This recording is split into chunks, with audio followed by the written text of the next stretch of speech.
Inspector General of Finance. For those of you who think that this has something to do with tax, I can assure you I have nothing to do with tax. I have everything to do with legislation, with budget. But today, Kerry and I, we are not really here to talk about budget or to talk about problems in legislation. We're here to talk about the fact that innovation is possible even if you have to use public procurement. But then the question is, of course, if it is possible, why don't we do it all the time? Which are the obstacles to use innovation in public procurement? And so this is the story we want to bring, based on two cases. One case in a calamity situation, urgency, extreme urgency, and another case in normal conditions. And we will ask ourselves the question, why was it possible to perceive or to pursue innovation in these two cases, and thus, why don't we do it more often? Okay, Kerry? Okay.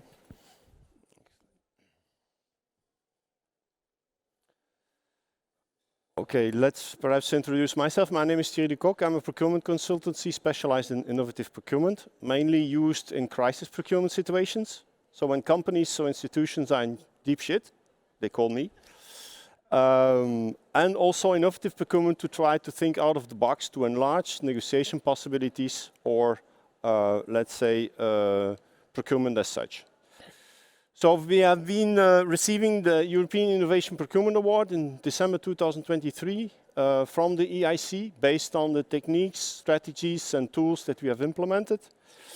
And then basically what we try to do is a little bit against procurement people. The DNA of procurement is to procure. What we try to do is avoid procurement. Cheaper than negotiating a good price is not buying. Negotiating a good price gives you -5 to -25%. Not buying is giving you -15 to -50%. So, but you will then have to buy other stuff to avoid buying what you are buying today, or buy differently, or actually start to negotiate with your users about, do you really need that product, that service?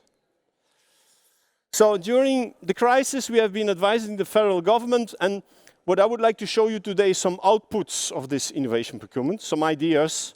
So they will always be different, and we will come later on the inputs. How do you actually extract and find those solutions? So the first one that I can commend is, during crisis times, we needed fast and highly flexible expert people to be entering in and going out, because it's a crisis situation. Not one single company have all the experts sitting there waiting till a crisis is popping up, and then when it is there, bringing you 15 experts. So instead of having one company with all the experts, we actually cherry-picked 2, 3 experts in every single procurement company consultancy that we could find in Belgium, which gave us great flexibility, great expertise, and which also gives us flexibility for the phasing out. Because if you need to push away 15 consultants, or you need to push away one of them for each company, it's much easier. So that was one of the approaches that we did. The second one was, during the COVID crisis, a lot of proposals came in via email, via ministers, via cabinets, via different administrations. So we implemented an IT platform that would then streamline all the proposals and avoid the double, triple, and 4 or 5 times the work. People tended to use different channels to make the proposal at that time. So there was an overload of the administration because the people actually tried to enter 3, 4, 5 different times via different channels. We have an innovative, proactive direct sourcing. What happens was public procurement was actually putting on the market a need, and local players were responding to that. Not one single local player was able to deliver the goods. So we had to go directly to the producing company, producing country, instead of using people that were used to respond to public tender. This complicated a bit the approach. We had to search for producer. We had to actually discuss with them and then actually propose them some distributors in Belgium that could reply to them. Innovative search for alternative products. Every single country was looking for the same single-use products at the same Chinese door in the same queue. There was a long queue. All countries were buying the same thing in China. What we did is, instead of using single-use products, we went to multiple-use products. Producers in Morocco, Turkey, Tunisia, multiple-use products which were more expensive, yes, but we could use them 24 times. The clothing was a typical example. Instead of having single-use clothing you throw away after use, we use recyclable clothing, and the cost per unit of use was actually cheaper than the single-use products. So your volumes goes down from 24 to 1. You do not address the same markets, not the same suppliers, and you avoid the queues in crisis situations.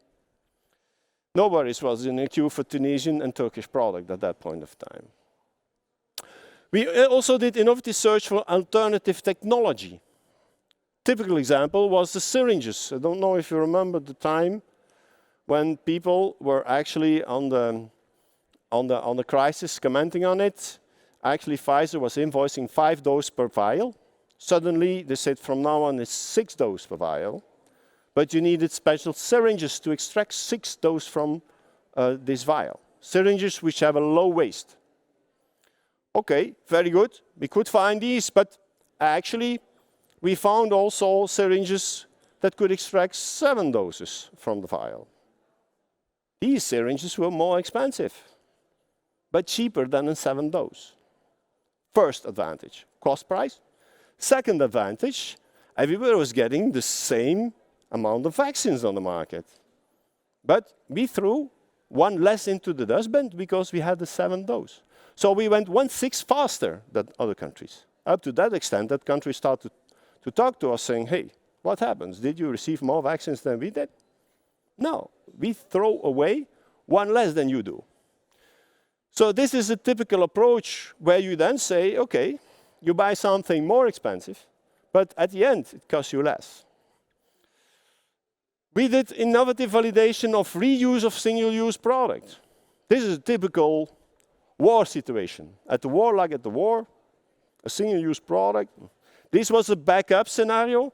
We just wanted to make sure that if we do not have enough volume, we could reuse them. So we validated a cleaning process for masks that in certain circumstances could then be used twice or even 3 times. We did that with the mask, and we did that with the filter tips for the PCR testing. In some circumstances, the filter tips in the pre-phase of it, with no contamination risk, could be used twice. So instead of using it 1 time, you use it 2 times. That means that you cut your volume half. In crisis situation, when you do not have a lot of volume, this is very helpful. We did innovative conversion of sales promotion people into worldwide sourcing ones. All the commercial attachés actually did not have any job during COVID. There was nothing to promote. All companies were not working, closed. So we used these sales representatives as buyers. And we said, listen, we would like to find such a syringe on the market in the worldwide. This is the spec. You need to convert the production from a standard to a more special one. Go into your country and find manufacturers that are prepared to do that. Instead of looking with 5, 10, or 15 people around the world, you were looking about 100 people. So we went faster than France. They found 1 supplier. We found 5. France has 5 times the size as Belgium. The reason why is because we had more manpower to do that. Now, in normal circumstances, you can do the same thing. Small, medium-sized companies, they from time to time use their sales power to do some procurement. Multinationals don't do that. But could be an idea. Innovative speed investment where market is hesitating to do so. Okay, so clinical labs did not want to invest in PCR testing. They say, I buy a machine for 1 year. After COVID, what do I do? 9 years with that machine. I invested for 1 year. Too risky. So actually we said, okay, we will invest ourselves. We will buy the machine, make some collaboration with university, and create the production capacity. If it is not there, you need to create it. If the players on the market don't want to do it, you need to find other solutions. But government has no clue about how making PCR testing, but university labs could, so they did. Next idea is we did the renegotiation of contracts.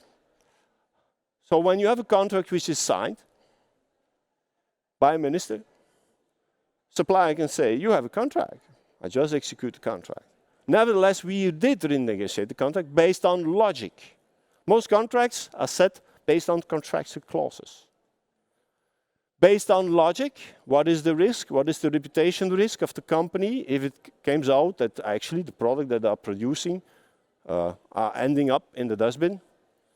Can we not avoid that? Can you stop production?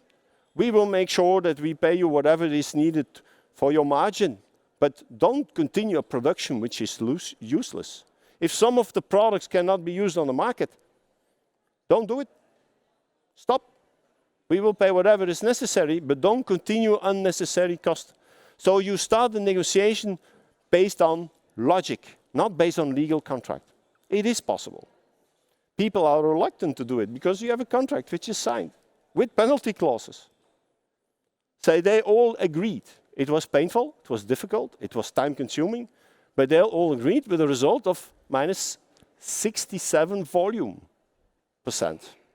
Minus 55% spent that we could save for the public budget. You heard a lot of quality problems on masks during COVID times because they were both based on certifications, based on the paper. Now, after analysis, it came out that 90% of the certificates were falsified. How can you make a good procurement if 90% of your papers are falsified? So we had to change that. We had to implement quality controls, what we called during production, after production, before shipment. Why before shipment? Because it's easier to solve the problem in the country of origin that once that the product is here in your country, and after arrival. With these triple quality controls, we could eliminate 50 to 70% of the faulty products arriving on Belgium territory.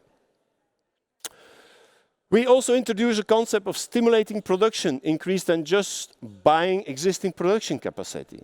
So what we did was, in crisis times, you do not have the time to give investment funds, finance to the people to produce. But you can stimulate the market in doing so by informing them what you believe is the market evolution that will help. We did that with several, let's say, conference calls we did on the market openly with all the players saying, this is our vision. Now up to you to decide if you invest or not, but we believe that there is some good business behind that. And actually, if the production capacity is not there on the market, you need to stimulate it, which we did. And some of them decided to invest based on the information that they received. That's not a procurement job, that's a selling job. You are selling a concept. Up to them to decide if they want to do it or not. Another technique was the intensive use of what I called options. Did anybody of you use options in public tender? Can you raise your hands? Anybody here? Options? What is the average option percentage versus the total? Any idea?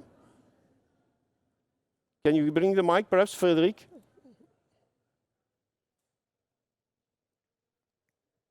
Hello. In our case, or in your case? It depends on the product, on the category, but it ranges from 20% up to 70%. Very good. 20% to 70%. So this is what we did. So instead of having, let's say, 20% margin or 70% options, we had different time frames we implemented, And what is the advantage of this is that you have a fix of 25 with an option of 70, which is huge, which you delay in time. So after, let's say, 3 to 4 months, you can lift the option. The option is a right from the public authority to lift the option, no obligation. But if you do, it's an obligation for the supplier to deliver at the price that he agreed. So you have price A over there with an option price B, which is close to price A. And then we did for Q2 also a fix of 25 with 70, and Q3 a fix of 25 with 70, with each time the options 3 months later. The 3 months later gives visibility to the supplier saying, okay, now I can plan. I know that if they don't lift the options here, I don't need to plan my production. So visibility on timing is crucial for the supplier. And he prefers a 25-70% fix, not being sure if he will get it or not, but he knows that I'm already half in. So what happens is, if fluctuation of price is going here, you can cherry pick. You say, okay, what do? I have my 25 here. Do I need the volume? No, I don't need really the volume. Is the price went down? Price went down? Okay, I don't lift the option.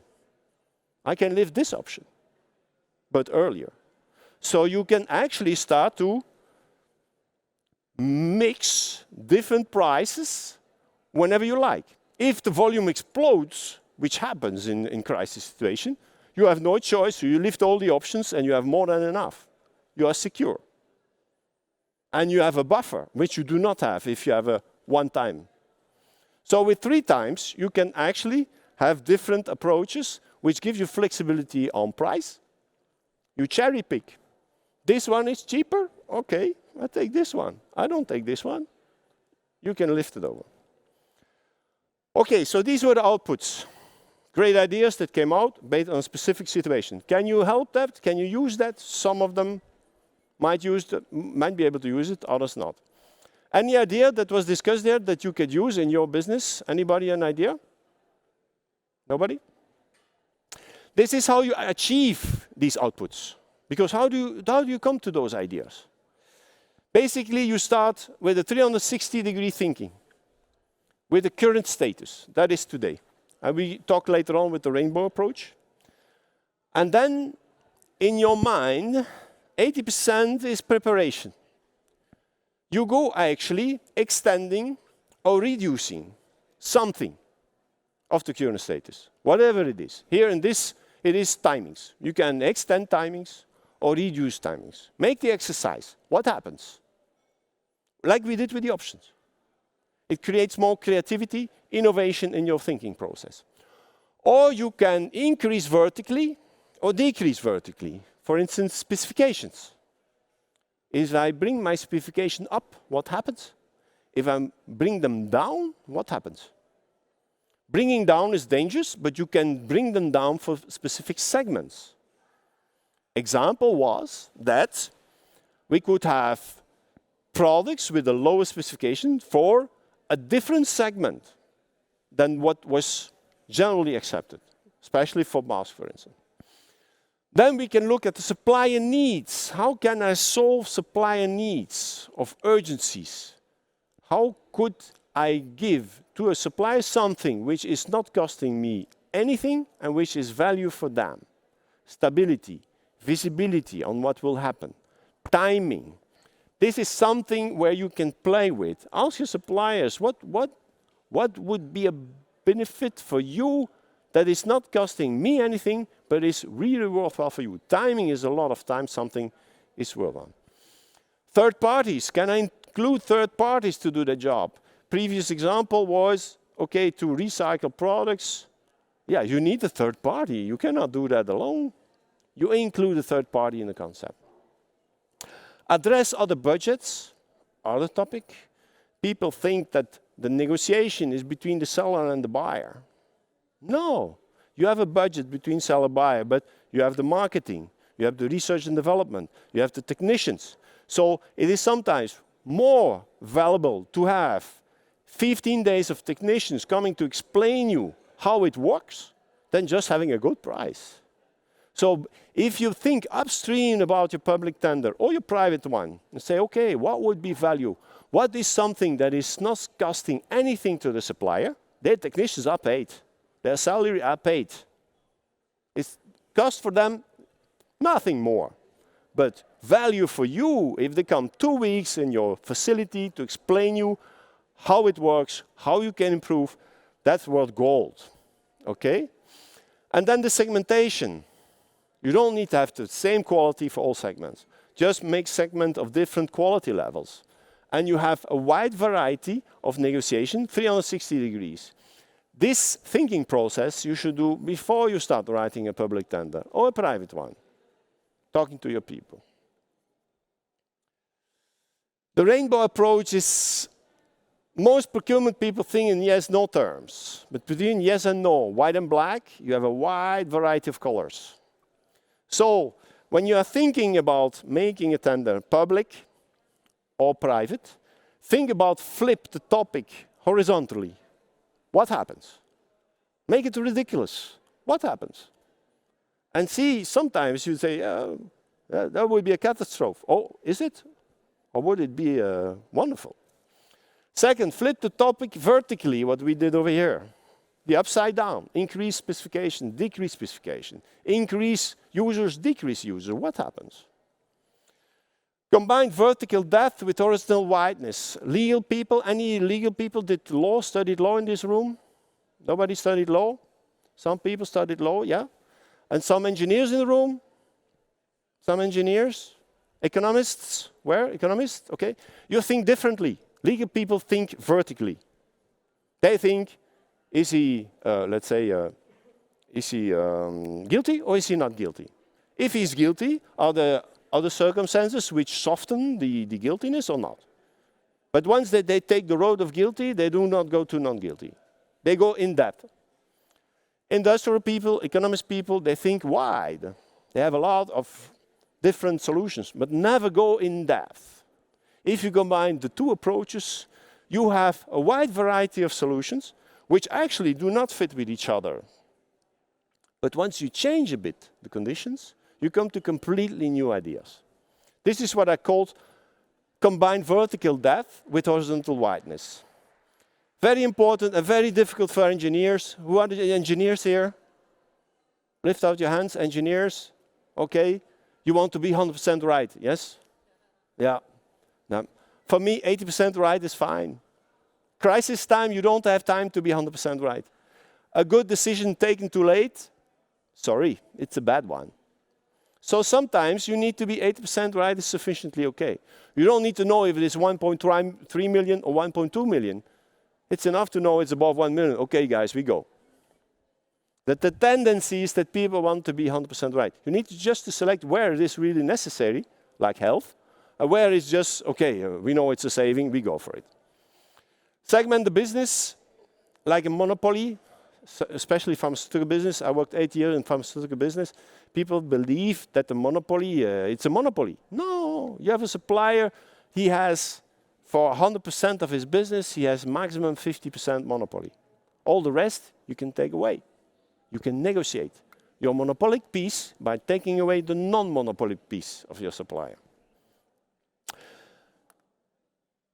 The cheapest fast is not to negotiate a cheap price, but it's not to buy. Try to think about not buying. People are coming to you, I want to have the cheapest Rolls-Royce. Do they need a Rolls-Royce? Or would a Peugeot do the job? If they sell diamonds, yeah, you might think they need a Rolls-Royce. No, they never see the customer, so they don't need a Rolls-Royce. They can use a Peugeot with a lot of safety and actually half the price. During a crisis, again, a good decision taken too late is a bad one. So this was what happened in crisis times. But if you think about it, a lot of these you can use also in peace times. Just need to think upfront before you start writing the public tender. What can I change to my tender to create myself flexibility, keeping transparency, equal consideration to all supply, because all of them see the same condition. So that was a bit the introduction. I know Tony can. Thanks, Jerry. I'm going to thank Jerry right away because I'm happy having a legal background that he said that lawyers still think. This is not always something I hear in a room. So this is a joint presentation. Why? Because what you just heard was that in crisis situations, there is room for innovation. This is what you hear. This is the story you just heard. What you also hear in this story about COVID is it's a clear top-down initiative. Politicians were really in the mindset of this has to work, whatever the consequences, whatever the risks that will be taken. This is the case. Now we're going to see a case, the complete opposite. Not top-down, no crisis situation. But we will still prone that innovation is possible, even if, and this is my lawyer hat, procurement takes a long time, you never get what you want, and it's too expensive. What we are saying is you can achieve what you want, but your goals and your appetite for risk have to be defined upfront. So you saw that we skipped some slides in the beginning. Basically, the slides that we skipped in the beginning is where we explain why there is so little appetite for innovation, but not really appetite, but there is so little room for innovation in day-to-day business of public procurement authorities. Why is that? Very simple. Very often, your procurement service has to do with day-to-day needs. They don't have a horizon that corresponds with innovation. You have politicians having a horizon of legislation. This means 3-4 years. In some cases, innovation takes longer than a legislative procedure. So this means that if you want to talk about innovation, you need to have a middle management or a high-level management position taking the risk, because their horizon could be further than a legislative situation or legislative an election or whatever you may have. Second element, what you just heard, was when you talk about innovation, it is not only about the product. We very often think about, oh, we're going to buy something that is innovative. That could be the part innovation in your procurement. But the part innovation in your procurement could also be, how do we approach this? How do we use our technical people to look for innovative solutions? How do we want to, which kind of financial scheme do we want to use in our procedure? And so I want to talk to you about Kate. So Kate is a stupid idea of a stupid man a couple of years ago. That was me. So I said I was an Inspector General of Finance. That's correct, of course, but Kate has something to do with something else that I do. I'm the Flemish Audit Authority on European funds, ASIF, ESF, ERDF, RRF, BAR, whatever you may have.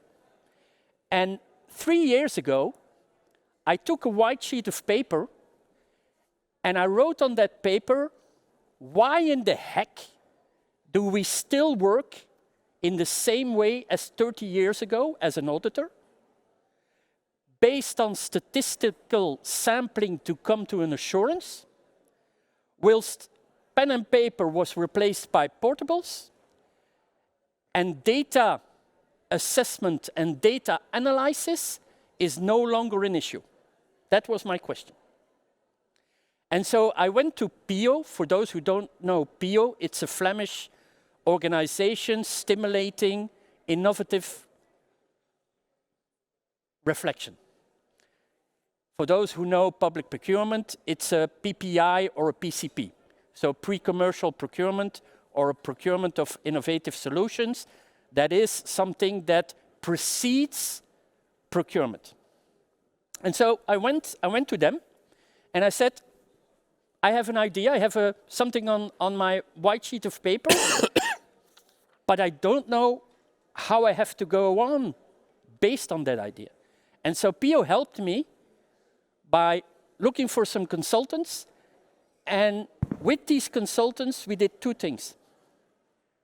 We wrote out the idea, and second, we looked whether the idea was innovative enough or not. And so they came to the conclusion that it was quite innovative. It didn't exist anywhere. Now, why didn't it exist anywhere? It was because I clearly stated that I did not want to automate existing processes. Not. So, just a little explanation. If you have audit on European funds, basically what this means is, if you look at the structure of a house, your ins in the house is the projects that are submitted by a company. I don't control that. So the ins are unchanged.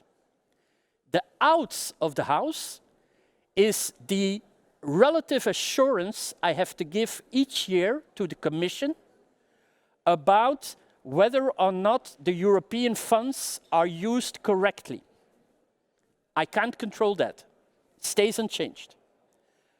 But in my project I said everything else between the walls of my house have to be rethought. Rethought based on artificial intelligence. And in first instance, we are not going to look at restraints, legal restraints. We're not going to look at that. We're first going to look at what can we do with AI. And then at the end, we will look whether or not there is a legal issue. This is what Kate was. So we started this project with PIO. There was an end report saying, well, okay, this is innovative. And then the question was, okay, and now? The and now step, ladies and gentlemen, is very important because in the majority of the countries, this and now step is lacking. I give an example in Flanders. You have the PIO initiative that is very good, but after the PIO initiative, what then? Then the one with the idea has to find something themselves. In my idea, you should have then a team of business angels, public investment PMV or something else, that looks at the different ideas coming out of PIO, saying this is an idea we have to take on a higher level and to promote it. This is something that is lacking. And that's why we see that in Flanders, a lot of these PIO ideas, after the PIO case, it stops. So why didn't it stop in our case? It didn't stop in our case because my head of Inspector General of Finance, I'm pretty close to the Flemish government. So I was able to write a note to the government saying, I need 7 million euros. You can imagine if someone else in the administration would try something like that, it would be stillborn. So it wouldn't go up.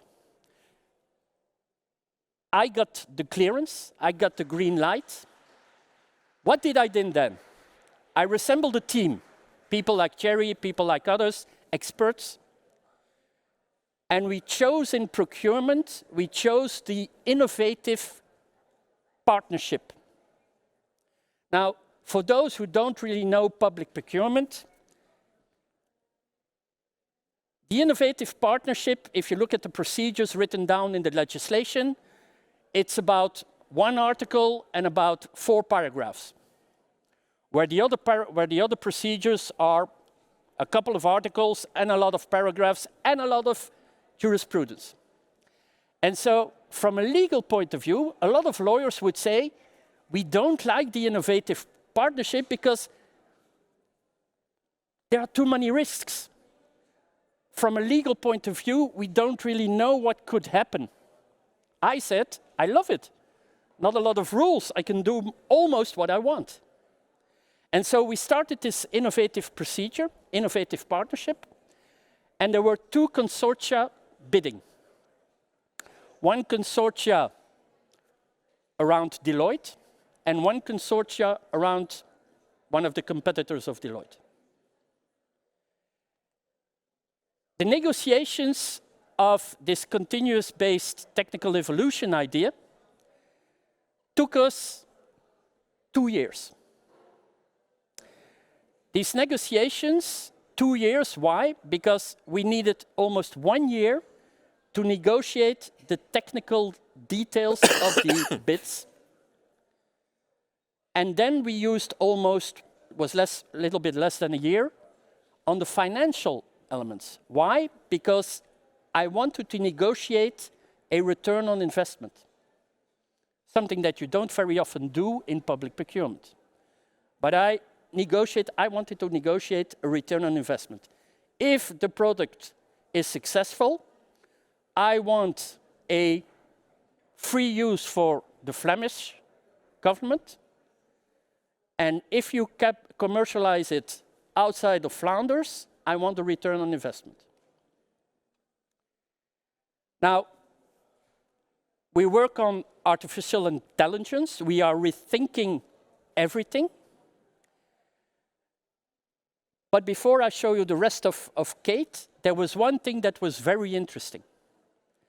During the negotiations, 2 things came up. The first thing, and that was the reason why the competitor of Deloitte finally was left out, because at a certain moment in time, I asked the auditors of the competitor, as I asked the auditors of Deloitte, if Kate does or achieves its goals and does what it's supposed to do, how do you imagine your role as auditor in 10 years' time? And the competitor wasn't able to visualize that. They were stuck in today. Deloitte was able to do that. A second thing that was very interesting was that once we awarded the contract, the partners of Deloitte came to me and said, we also thought about something like what we're going to construct together, but I was never able to find the internal funding to do it alone.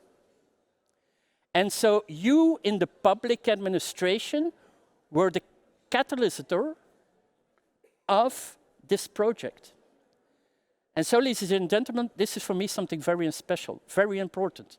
You can take an initiative if you are in a public environment, and this could be beneficial for private companies. You work together, you are not opponents, you are not adversaries. So we started working on this continuous auditing model, and in this continuous auditing model, some of the elements are quite logical. Little paraphrases. You can't open a book, you can't open a website, you can't open a commercial leaflet today of whatever company you may have, and the AI word has to be mentioned.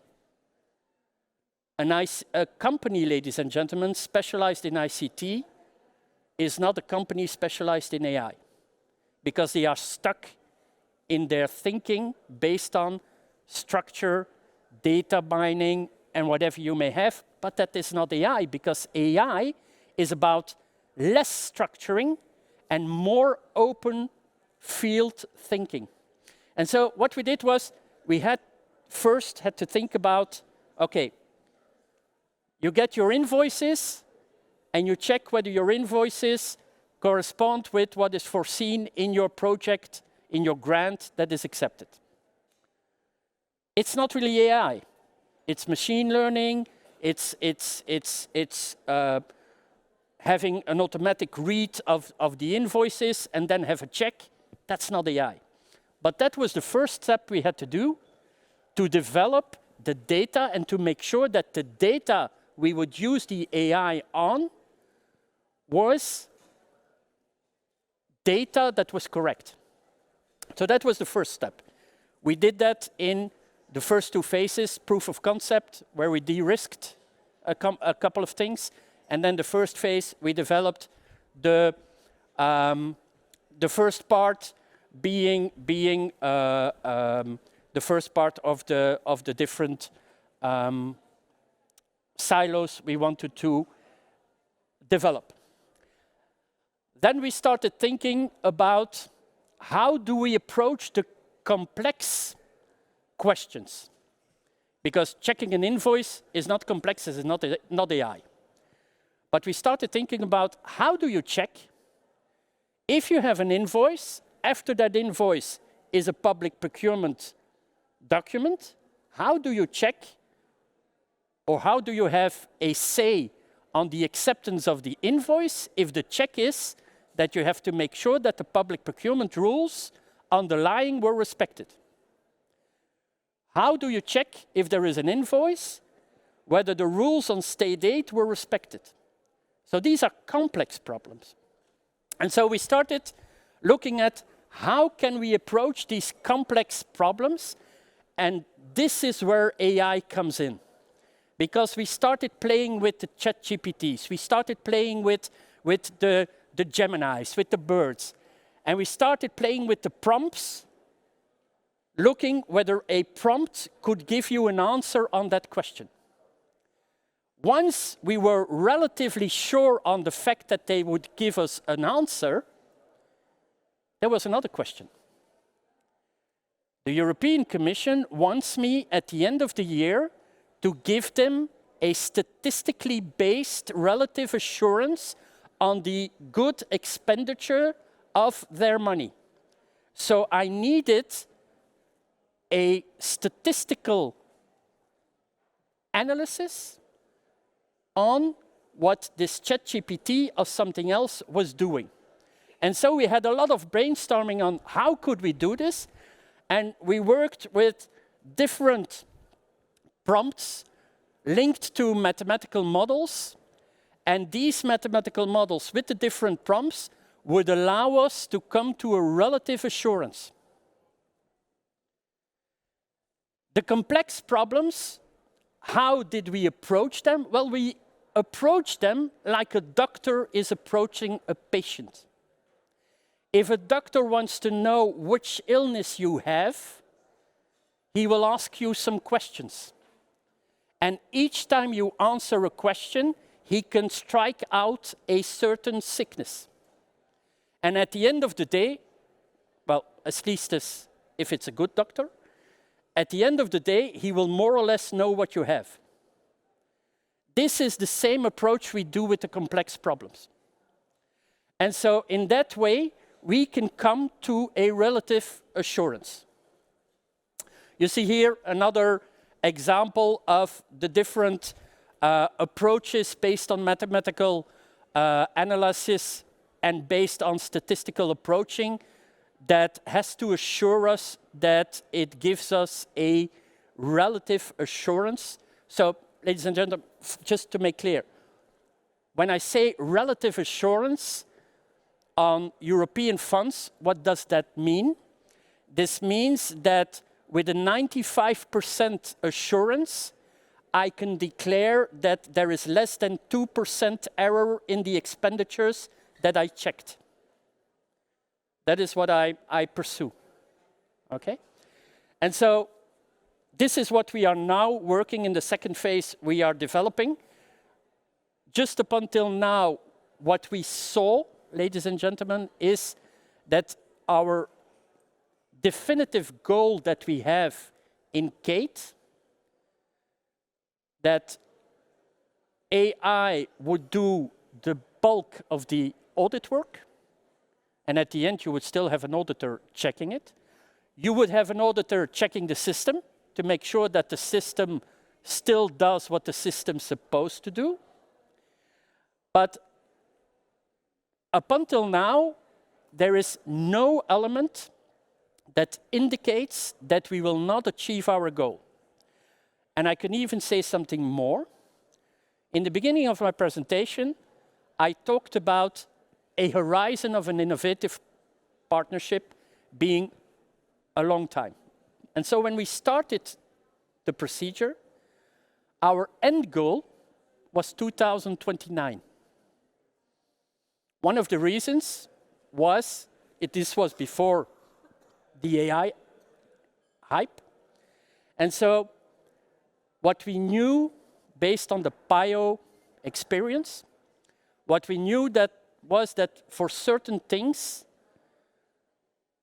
imagine a self-driving car, well, certain things were not yet ready now, technically speaking, but we estimated in 2021 that it would be ready in 2024, 2025. But then you saw in 2022, 2023, you saw the ChatGPT, and this, of course, accelerated everything. And so we are drafting now a paper for the Ministry of Budget. It will go out this week, saying that our new horizon is no longer 2029, but is end of 2025. Okay, because it is going much faster than we think. Another funny thing for those in public procurement is that we start seeing spillover effects of what we are doing in Kate. Because Kate is about checking whether procurement was done correctly. But if you are technically able to develop a system that checks this, you can, via reverse engineering, develop a system that does it. And we start seeing spillovers where real AI is used to come to public procurement documents or analysis or whatever you may have. And so if we look at why was this possible, this Kate project, in normal circumstances, there were some specific reasons in Flanders. But if you would like to project this on a European level, then you could say that there is a mismatch between European, national, Flemish level, where you have a lot of calls for grants, but it's still, at the end of the day, completely up to companies to take an initiative, and they don't always have the time or the knowledge to take this initiative, even if they know they would need it. There is, if you talk about networking, there is something missing in the link between something like PIO, and I remember I went 4 years ago or 5 years ago, I went to Barcelona together with someone of PIO to give a presentation, and they had some startups initiatives in Barcelona on AI. Very interesting. The question is only, you give them a little grant, they start something up, but what comes after? And so the day after story is something that is lacking. And ladies and gentlemen, I really think that public authorities could play a role in this day after story. Okay? Right, Jerry. Okay, we have heard a lot about AI, and I spent majority of my career for the private sector. When I came into the public sector, public procurement people, they tend to look at the private sector, saying, hey, we should look into the private sector, see what ideas we can get from them. But I see a turnaround with AI. I believe that the private sector will, in future, watch public sector. Why is that? All procurement of public sector is public. AI will be able to extract all the data in no time. Today, you need to go through all the public tenders. It's impossible.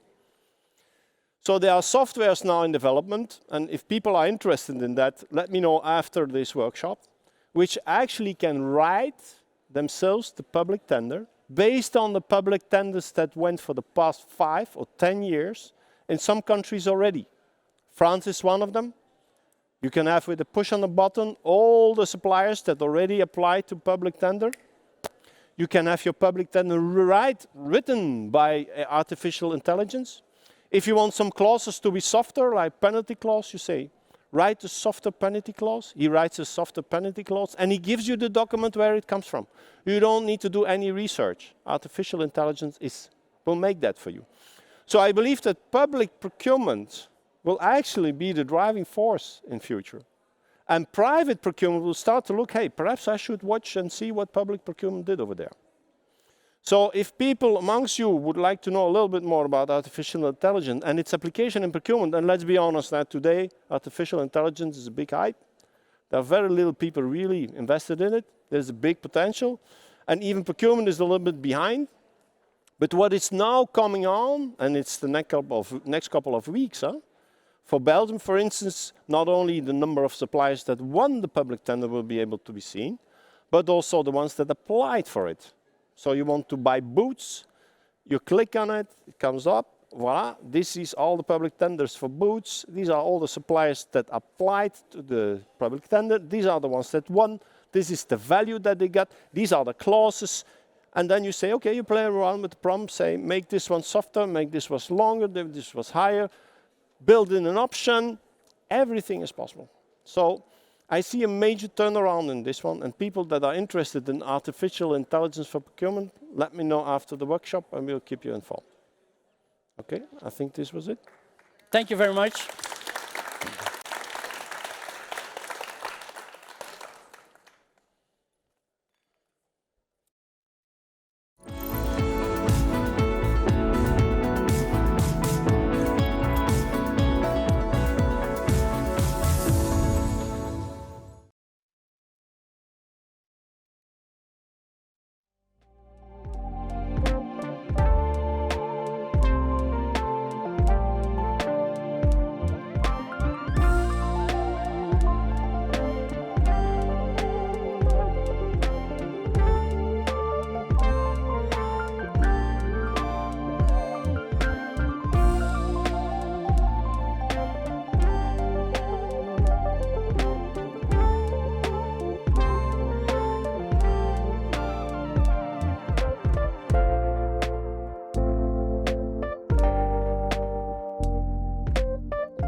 me. Girl, let's make it a 3. Another round up on my sleeve. She said she don't wanna leave, ain't even playing for keeps. Oh yeah. Can't nobody tell me what I can do. Got a plenty aces that life hands you. Feeling like my body understands you. Maybe we could take this all the way. Spend another day chilling, making layups.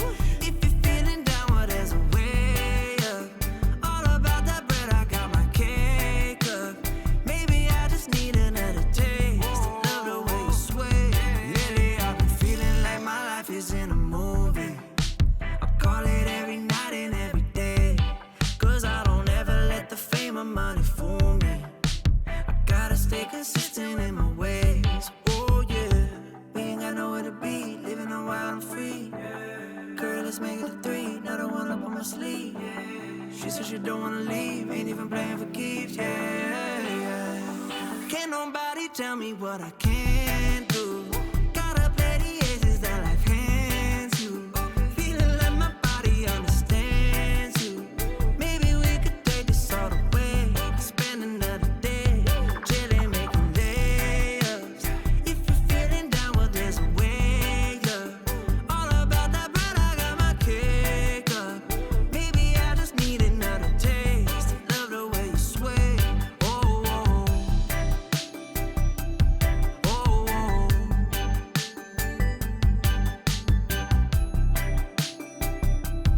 Oh, oh.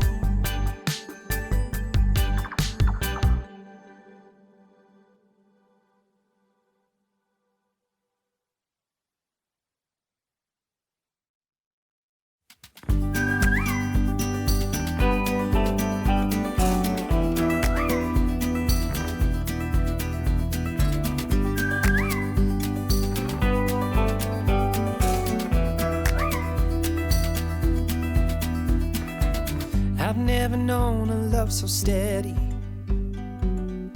Even gold won't turn your tide.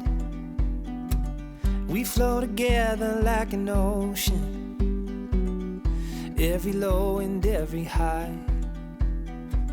And I would have you anyway, dear, any way your heart could bear. Even if you had to leave me, I'd always be waiting here.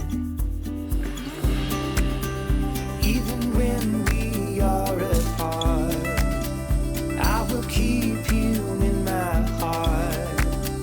And I wouldn't change a thing, even if I were the king.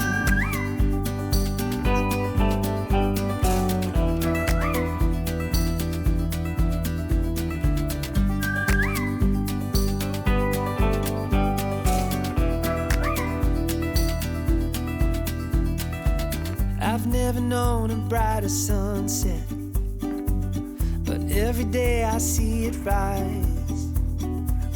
I never thought it could be better until I saw it in your eyes. Even when we are apart, I will keep you in my heart. I will hold the world at bay just to see you smile again. And when time begins to fade, I will love you just the same. And I wouldn't change a thing, even if I were the king.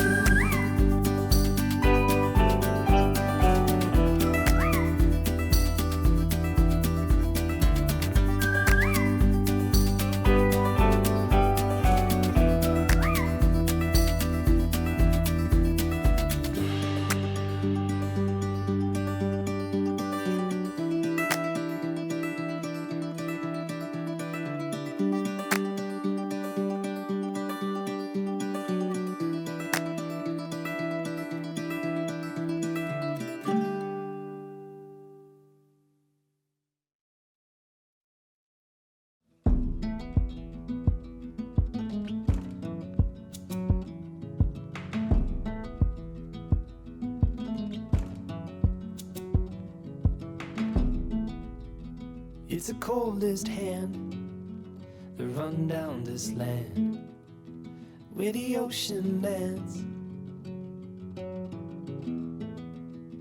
It's the tallest sound, the damn smallest crowd, but their hearts break loud. Far from ever feeling lost with me, I'll push you back towards the land and sea. They're going down for love, and love is free. Stick with me and I will guarantee you're never lost among the crowd with me. Never lost among the crowd with me. Everywhere you go I'll be. Anywhere you go I'll see.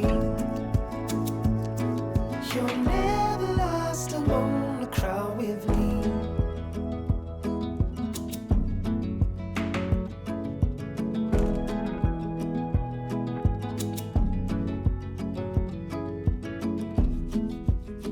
It's the furthest sun, the gone done for love.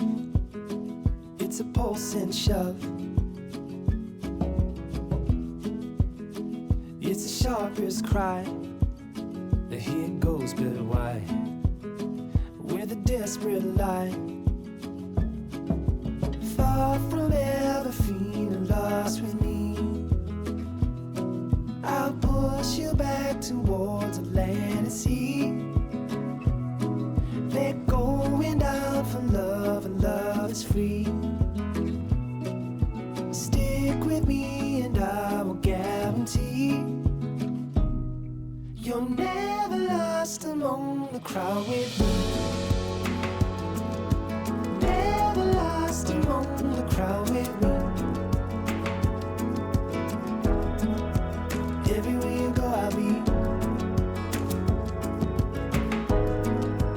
Anywhere you go I'll see. You're never lost among the crowd with me.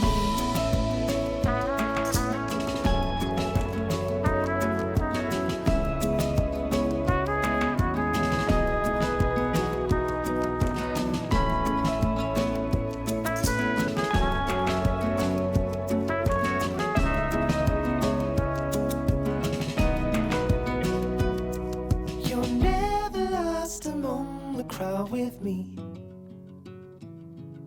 Never lost among the crowd with me. Everywhere you go I'll be. Anywhere you go I'll see. Even in the autumn breeze, when the trees are shaking off their leaves, you're never lost among the crowd with me.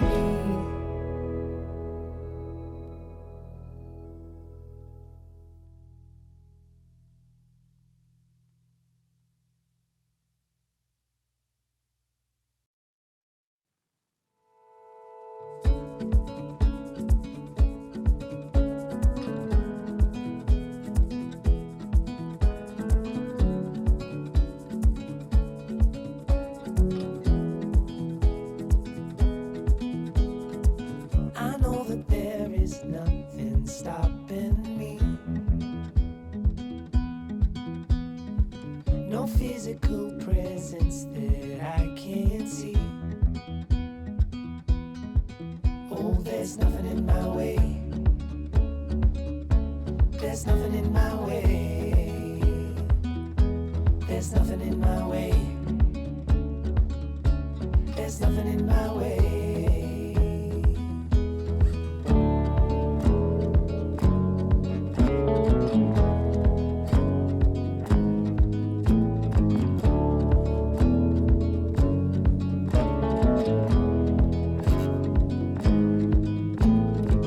I know that there is nothing stopping me. No physical presence that I can't see. there's nothing in my way. There's nothing in my way. There's nothing in my way. There's nothing in my way.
Would you hold me if I told you we can just run away? So come, my darling, let me help you.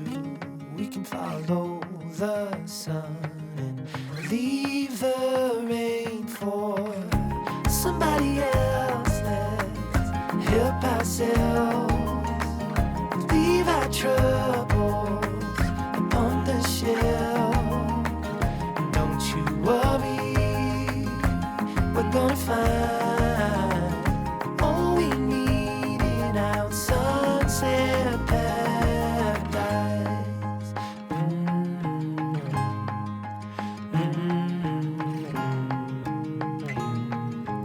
All the sidewalks and the highways, they will turn into dust as Mother Nature covers over every street we take and lead the way for somebody else to help themselves, leave their troubles on the shelf.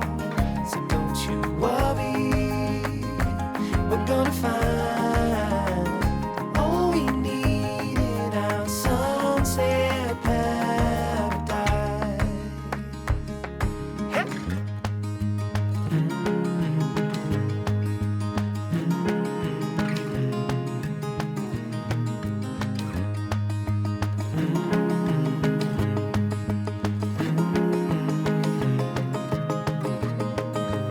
Leave it all for somebody else to help themselves, leave their troubles upon the shelf.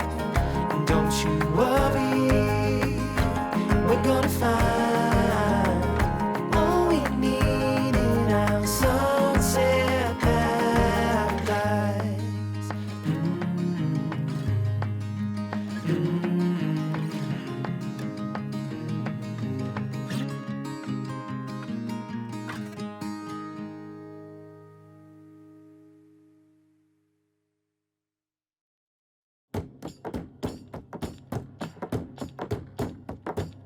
Winterland, tell me all your secrets.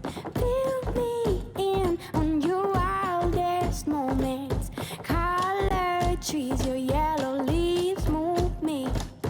Dancing roofs, your painted red shakes the room. When I get there, I'll let my feet roam. When I get there, I'll break in your arms, I'll lose control. When I get there, I'll know the answer. Let me know when I get closer.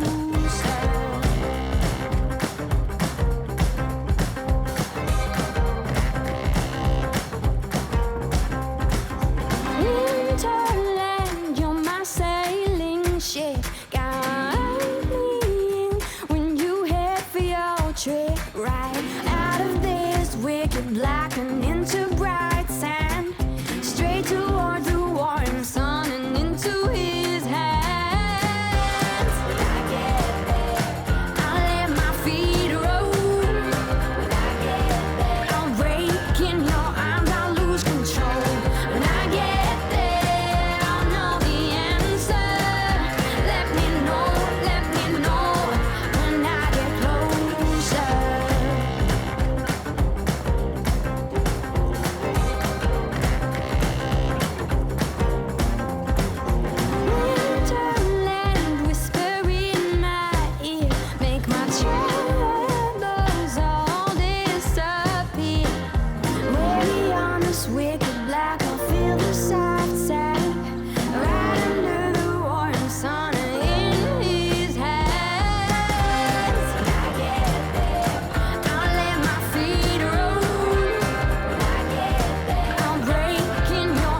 deeper I will shout.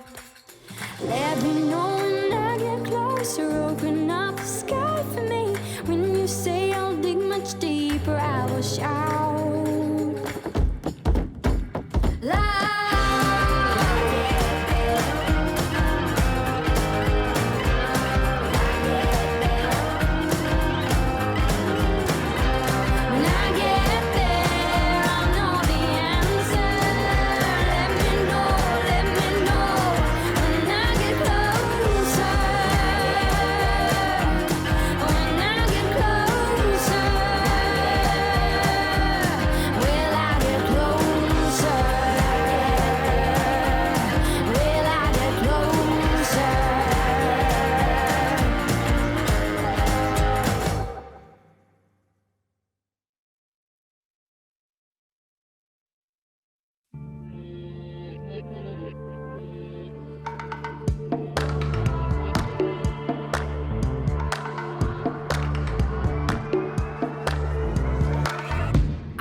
Just before you break a bone.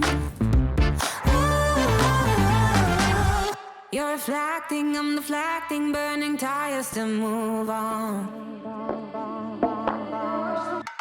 Too many noises, clash of choices, future came and left like ghosts.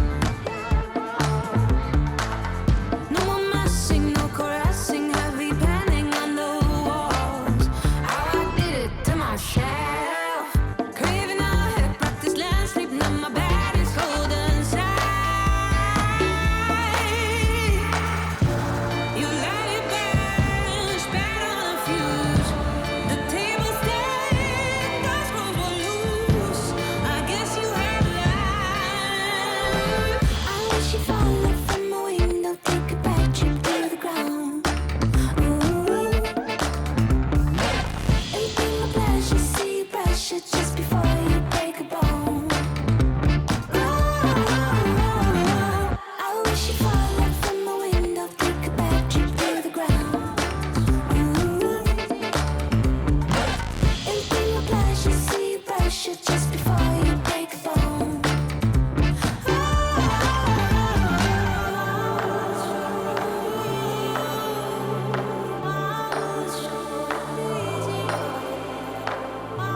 Rainy days don't seem so wet. Stormy nights don't stay. From the moment that we met, you were worth the wait. Oh, this could be the best thing that I'll ever know.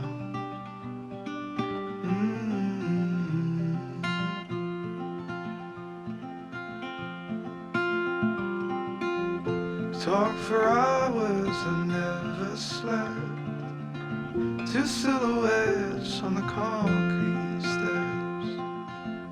We watched the sun as it slowly crept from the horizon to the place we met. Oh, this could be the best thing that I'll ever know.